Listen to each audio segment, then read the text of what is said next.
Hello， 大家好，欢迎回到我频道，我是 Grayson。今天和大家介绍 Filmora X 的全新功能。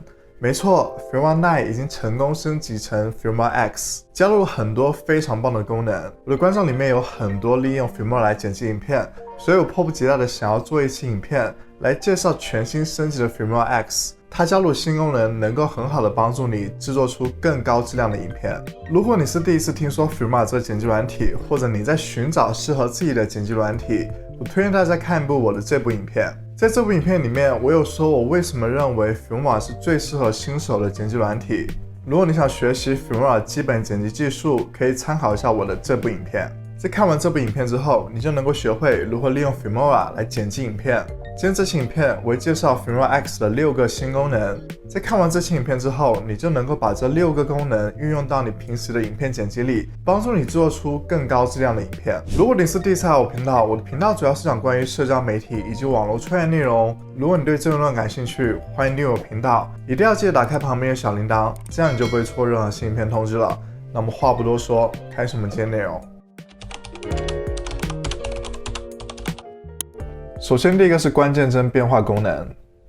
这里我已经导入了一段影片，我们双击这个影片片段，在这里你可以找到动画，然后找到定制，这里就可以加入关键帧。例如，我想在这个时间点加入一个关键帧，我点击这个加入，然后在这一个点加入一个关键帧，并且我想做一些变化。例如，我想把画面放大，所以我点击这里调整大小，并且再调整一下位置。这个时候我们就看到这里就自动添加了一个关键帧。我们来看看效果。我们可以看到我们的画面有变化，这就是这个关键帧变化的功能。同样的，我们还可以做出更多效果。例如，我想在这个时间点加入一个关键帧，同时在这个时间点的时候，我希望我的画面变暗直至消失，所以我就把画面的透明度调整到0。我们来看看效果。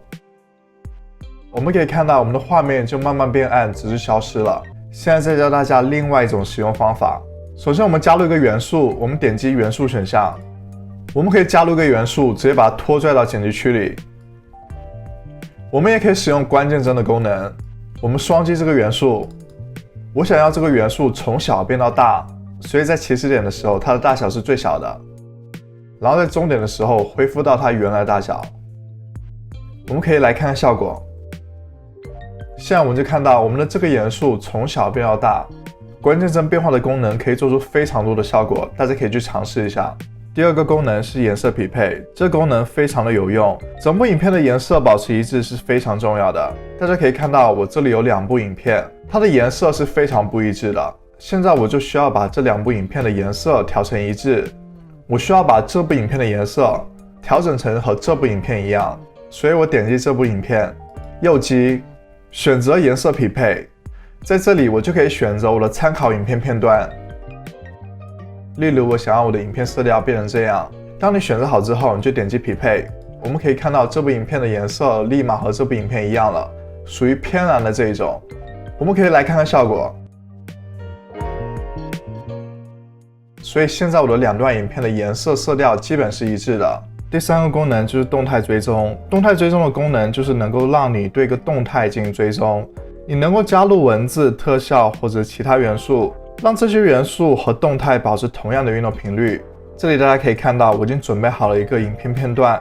我们要保证我们的这整个影片片段是我们需要进行动态追踪的，因为动态追踪的效果会从头开始，一直到这段影片的结尾。所以我现在已经把指针移动到了影片的最开始。然后我们点击动态追踪，这个时候就会出现一个动态追踪框。我们调整它的位置和大小，因为我想要我的元素追踪这辆汽车，所以我需要调整这个框的大小和位置。在调整好之后，选择开始追踪。接下来我想加入一些文字，我选择第一个文字，把它直接拉拽到剪辑区里，调整它的长度，再输入文字，调整颜色，之后我们再回到动态追踪的页面，双击我们的影片，在这里我们选择刚才我们制作好的文字，然后再调整它的大小。现在我们来看效果。我们可以看到我的文字和这辆汽车的运动频率是一样的。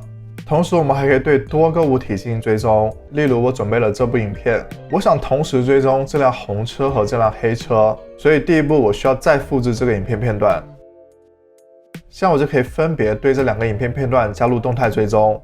首先我选择动态追踪选项，调整它的位置和大小。在调整好之后，选择开始追踪。现在我把这一层的影片先隐藏掉。现在我给这部影片加入动态追踪。调整好之后，选择开始追踪。现在我们分别给这2辆车加入文字，选择文字选项，加入文字。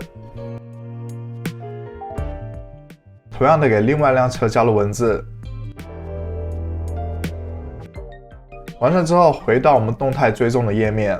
首先点击第一段影片，选择我们红色的文字，调整它的大小。再选择第2段影片，选择黑色的文字，同样的调整大小。现在我们来看看效果。第4个功能就是快捷键的修改。如果你想提高影片剪辑效率，你就必须要学会记住快捷键。如果你是苹果版本，你可以在它的名字里面找到这个快捷键选项，在这里就可以找到全部的快捷键。同时你还可以修改快捷键，在修改完之后，你可以点击确认。如果你是 Windows 版本，你可以在文件选项底下找到快捷键的选项。第5个功能，声音回避。很多时候我们都会在影片里面加入背景音乐，但是我们又不希望我们在说话的时候，我们的声音被背景音乐盖掉。当然我们可以手动调整我们的音量大小，但是这样太花时间了，所以 Filmora X 这个声音回避功能能够帮助我们快速解决这个问题。大家可以看到我这里准备了一部影片片段，我们可以看到在这一段我是在说话的，在中间这一段我没有说话，在这一段我又再开始说话了。在这里我加入了一个我的背景音乐文件，这个文件的音量大小都是一样的，所以我希望这个音乐能够配合我的影片。我在说话的时候它就尽量小声，我在不说话的时候它就恢复到正常音量大小。现在我双击第1段影片，在音量选项底下我们可以找到 Darken 这个选项，我们点击，现在我就可以调整我的背景音量大小。当我加大这个数值时，我的背景音量就调低了。同样的，我们可以对这段影片进行操作，我们可以同样调整它的数值。我们可以看到这一段背景音乐的音量也降低了，所以声音回避功能是非常好用的，能够快速的帮你调整背景音乐的大小。第6个功能，你可以改变 Filmora X 的操作界面。首先，如果你是使用苹果电脑，你可以在名字底下找到偏好这个选项，在这里你可以更改外观，你可以更改成夜间模式或者是白天模式。这就是白天模式，这个就是夜间模式。如果你是使用 Windows 版本，你可以在文件底下找到喜好选项。Filmora在不断加入新的功能，相信在未来还会有更多新的功能加入。如果你想入门影片剪辑，或者你想开通自己的 YouTube 频道，我推荐 Filmora 这款剪辑软体。它不仅能够让你快速的上手影片剪辑，同时还会提供很多免费的素材让你使用，非常的方便。大家有任何问题可以在底下留言告诉我。如果大家觉得今天这期影片对你有帮助，欢迎为我点个赞，也欢迎大家订阅我的频道，打开旁边的小铃铛，同时关注我的 IG， 那里会分享更多不一样的内容。那我们下次再见，拜拜。